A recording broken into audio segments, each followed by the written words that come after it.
In the glittering city of Viridian Heights, where fortunes rise overnight and secrets are worth more than gold, one man chooses to vanish from his throne. Alexander Pierce, real estate tycoon, philanthropist, and heir to a billion-dollar empire, dons a cap and faded jacket, hiding behind the wheel of a sleek black sedan.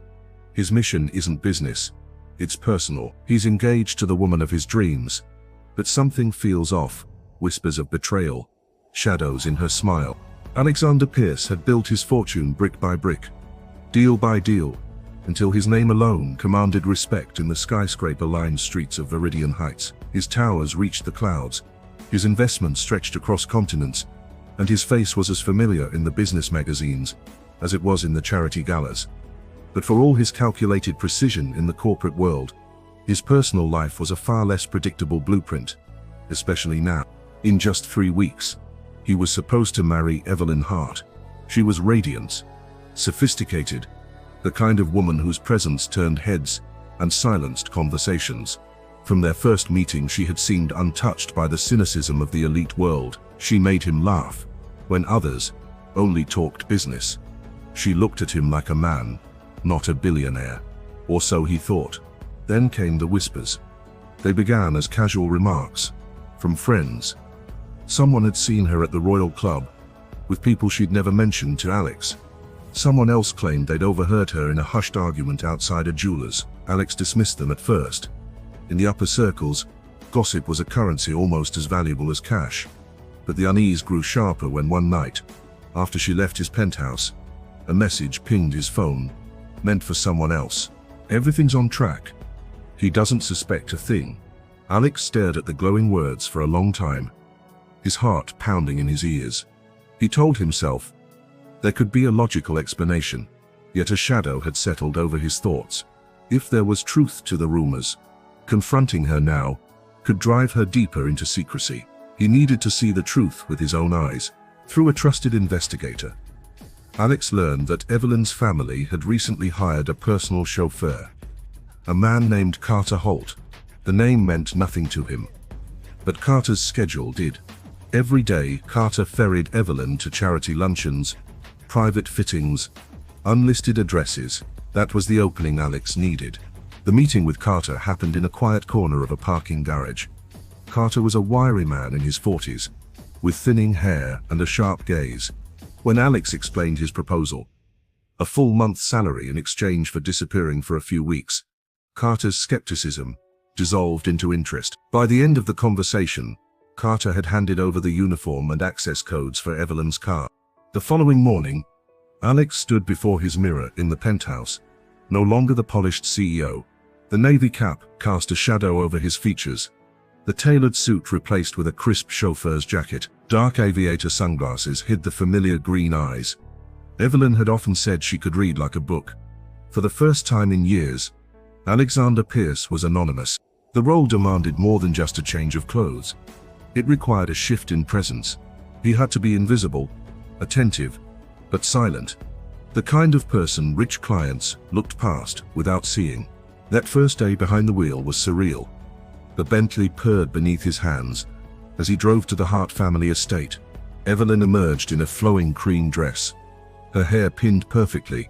She didn't glance twice at him when she slid into the back seat. For Alex, that was both a relief and a strange ache. Watching her from the mirror without her recognizing the man she planned to marry, the week unfolded in a blur of high society errands. Lunch at the Rosewood Conservatory with old friends, a private appointment at the bridal boutique, a visit to a jewelry dealer in the historic district. Yet between these seemingly harmless events, Alex noticed small, unsettling details. Evelyn lowering her voice during phone calls, pausing before answering certain questions from friends, and once slipping a sealed white envelope into the coat pocket of a man outside the Royal Club. The man was tall, impeccably dressed, his watch a striking gold piece with a serpent etched into the band. Alex knew that watch. It belonged to Vincent LaRue, a cunning rival who had once tried to cripple his company through a hostile takeover. Seeing Evelyn with LaRue was like feeling the first drop of rain before a coming storm. Alex gripped the steering wheel tighter. He had disguised himself to uncover the truth. But now, he was beginning to realize the truth might be far more dangerous than he'd imagined. By the second week, Alexander had mastered the art of being unseen. The role of a chauffeur was almost theatrical. He opened doors with a polite nod, stood a discreet distance away during conversations, and never spoke unless spoken to.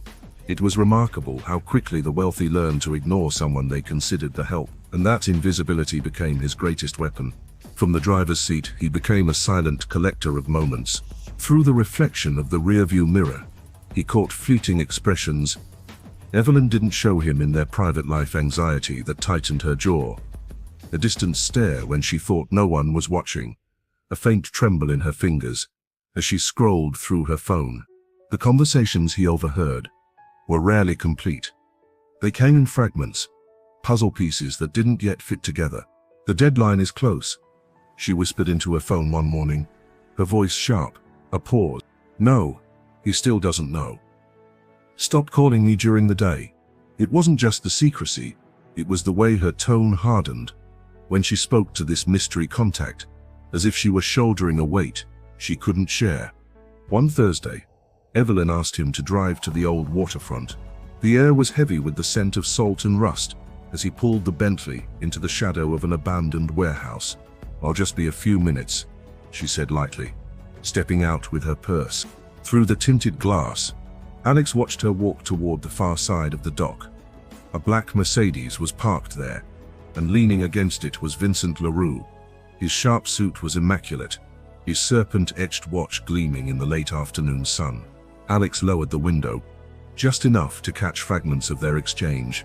"You've done well," LaRue said, his voice smooth but laced with arrogance. Evelyn's eyes darted around before answering. "You promised this would end soon." "I can't keep." "It will end," LaRue cut in, a thin smile curling on his lips. "Once he signs the merger documents, after that, you won't have to pretend anymore." Alex's chest tightened. The merger, his company. Evelyn wasn't just keeping secrets. She was directly tied to his most dangerous rival. Every instinct screamed betrayal. Yet as she turned to leave, he caught a flicker in her expression, something soft, almost pained. Later that night, parked outside her family's estate, he noticed she lingered in the back seat instead of heading inside. She stared at the lights of the city in the distance, her voice low. "Carter," she said, using the name she thought was his. "Do you believe people can get trapped in situations they can't escape, even if they wanted to?" Alex felt the weight of her words, though he kept his tone neutral. "I think sometimes they just need someone to help them find the way out." She didn't respond. Instead, she gave a faint, almost imperceptible nod before stepping out into the night. From that moment, Alex's perspective began to shift. The evidence pointed to treachery, but Evelyn's eyes told a different story, one of fear rather than greed. And fear had a source. His plan to simply observe was no longer enough. If Evelyn was involved with LaRue, there had to be a reason, and that reason might be the key to saving both his company and the woman he still wasn't ready to stop loving. Alex had always believed the truth was best approached like a negotiation. Never rush in. Let the other party reveal their position first. But now, patience felt like a slow poison. Every passing day meant Evelyn was still tangled in whatever web LaRue had spun. His instincts told him she was playing a role. But for whom? And why? After the encounter at the waterfront, Alex began shadowing her beyond his duties as Carter. Once he dropped her off at an upscale gallery opening. He didn't return to the garage. Instead, he tailed her discreetly in a different car, one he'd had delivered from his private collection, stripped of its plates and tinted to anonymity. To his surprise, she didn't go to the gallery at all. Instead, she drove herself, quickly, almost nervously, to the outskirts of the city. The streets grew quieter, the high-rises giving way to small, aging houses and boarded-up shops. She finally pulled into the cracked driveway of a modest brick building with a weather-worn sign, Havenbrook Care Home. Alex parked a block away and waited. Nearly 2 hours passed before she re-emerged, and he caught a glimpse of something rare, a genuine smile softening her features. one untouched by the calculated grace she wore in public. It was fleeting, but it was real. The next day, he returned to the nursing home, without her. Inside, the air was warm and heavy with the scent of antiseptic and old books. Elderly residents shuffled between the lounge and the garden courtyard. Alex kept his head down, blending into the hum of soft conversation, until he overheard a nurse mention Miss Hart being such a devoted daughter. Evelyn had told him her father lived overseas, estranged from the family. Curiosity sharpened into urgency. He waited in the hallway outside a private room, listening. Inside, a frail voice spoke, cracked with age and illness. "Evelyn, I never wanted you to get involved with him. LaRue is dangerous. You should have walked away." Evelyn's voice was tight, holding back tears. "I can't, Dad. You know what will happen if I do. He's holding the debt over us. If I stop, he'll take everything. This place, the staff, your treatment, everything." There was a pause, and then the sound of her father coughing, a deep, rattling cough that made Alex's gut twist. "I can handle it," she said, her voice quieter now. "Just a little longer. And maybe he'll let you go." Alex stepped back from the door, his mind reeling. The pieces fell into place with sickening clarity. LaRue wasn't just targeting Alex's business. He was using Evelyn's father as leverage, forcing her to act as his conduit into Pierce Global. She wasn't a willing accomplice. She was collateral damage in LaRue's war. That explained the tension in her eyes, the hesitation in her movements, the sadness she carried even in moments of apparent glamour. She was trapped between saving her father and betraying the man she loved. For Alex, the revelation was a double-edged blade. Relief that she wasn't truly disloyal, and fury that she had been forced into such a position. But knowing the truth changed everything. His original plan, expose her, end the engagement, cut out the threat, was now obsolete. This was no longer about self-preservation. It was about dismantling LaRue's hold over her, and striking back before the damage became irreversible. As he left the care home, Alex made a silent promise. Evelyn might think she was fighting this battle alone, but she wasn't anymore.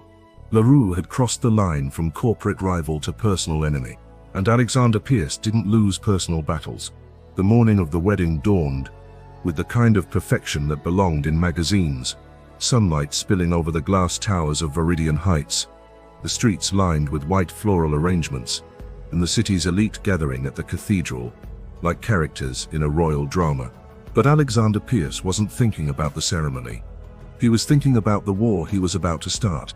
The night before, he'd revealed his disguise to Evelyn.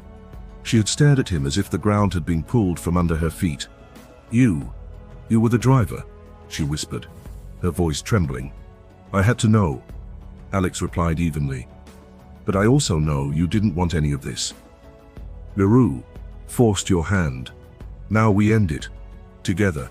For a moment, she looked like she might deny it. But then her shoulders sagged, and the truth spilled out. She told him about her father's debt, about the threats, about the deadlines. She told him how LaRue had promised that if she delivered certain company documents, small, seemingly harmless at first, her father would be safe. But the requests grew bolder, the stakes higher, until she was too deep to pull out. Alex listened without judgment. "Then we'll turn the game around. We'll make him think he's winning, right until the moment he loses everything." Now, as the cathedral filled with whispers and camera flashes, Alex spotted LaRue seated near the front. He was a picture of smug composure, dressed in a silver tie that caught the light like a blade. His serpent-etched watch gleamed, as if daring Alex to notice. The ceremony unfolded flawlessly. Evelyn walked down the aisle with the grace of someone who had spent her life mastering appearances.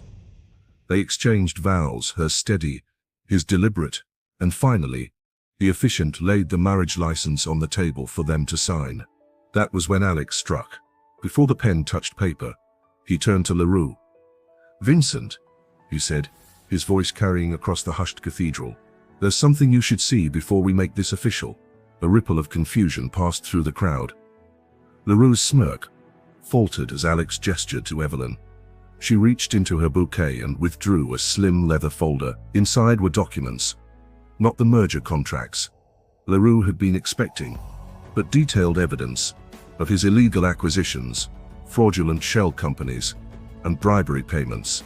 "I believe the district attorney will find these enlightening," Alex said. A movement at the back of the cathedral caught Leroux's attention. Two plainclothes officers stepping forward. One of them took the folder from Alex, while the other placed a firm hand on Leroux's shoulder. "You set me up," Leroux hissed, his voice low enough for only Alex and Evelyn to hear. "No," Alex replied, his expression unreadable. "You set yourself up. We just made sure everyone was watching when you fell." As Leroux was escorted out, the guests murmured, some shocked, others clearly savoring the scandal. Evelyn's hand tightened on Alex's. "It's over," he told her quietly. Her eyes glistened. "Not for me. I still have to earn back your trust." Alex gave a faint, almost weary smile. "We'll start with today. No lies, no games." The officiant, still slightly stunned, cleared his throat. "Shall we proceed?" They signed the license, not as a performance for society, but as a promise forged in the fire of betrayal and survival. By evening, news outlets across the city were broadcasting Leroux's arrest. Evelyn's father was released from his debt, the care home secured under Alex's protection, and though trust was a fragile thing, Alex knew one truth with absolute certainty. Evelyn was no pawn anymore. She was a partner.